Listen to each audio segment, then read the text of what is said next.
If you slept well last night, and if someone asked you how you slept, you might answer, well, I slept so well, I slept like a rock, right? It's a common phrase. I slept like a rock. And what does that mean? A rock, of course, doesn't sleep, but a rock doesn't move. There's nothing going on there, and that's a common way of saying that I slept really, really well. Nothing bugged me, nothing bothered me, didn't wake up, didn't have to get up, nothing hurt. I just slept. Good night of sleep. Psalm 1 doesn't tell us to sleep like a rock. It tells us to rest like a tree. Rest like a tree. And what does that mean? It says, blessed are those whose delight is in the law of the Lord, who meditates on that law day and night. That person will be like a tree planted by streams of water that yields its fruit in season, and whatever it does prospers. A tree that's resting is one that's just not moving. It's in its place. It's not going anywhere. It's putting its roots down. It's soaking up the good things it needs to live, and there are good results that happen from that. Green leaves and prosperous fruit and lots of good things. Rest like a tree. And what does that mean?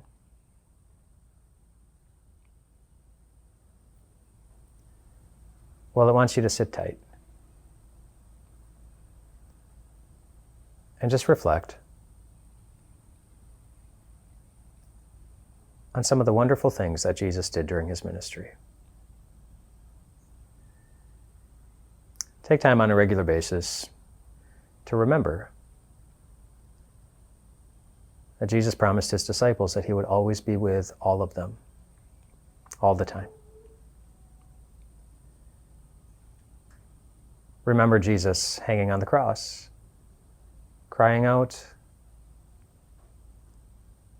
"It is finished."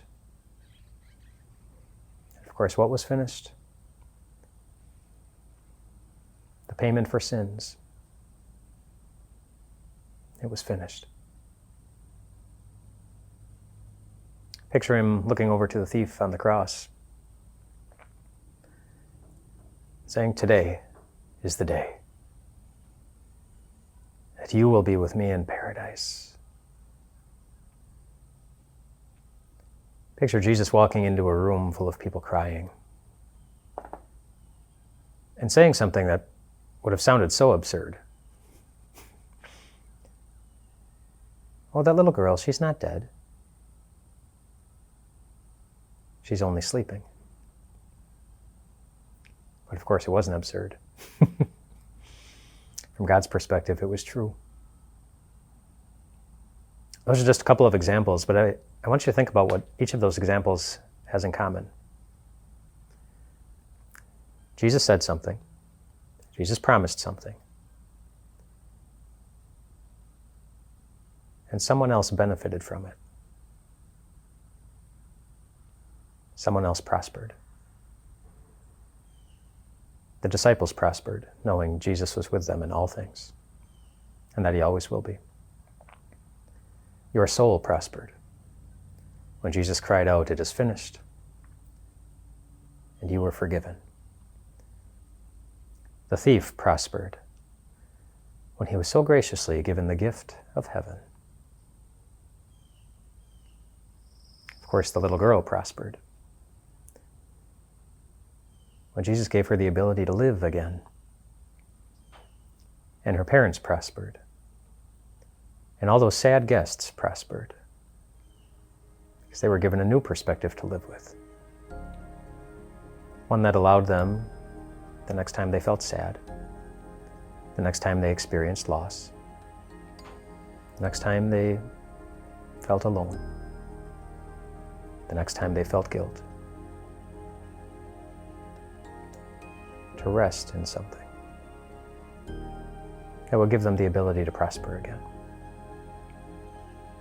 We rest in Jesus, in his words, in his promises, in his love, in his life. And when we do, when we just stay there like a tree and soak up these wonderful things about Jesus, you will see God keep his promise.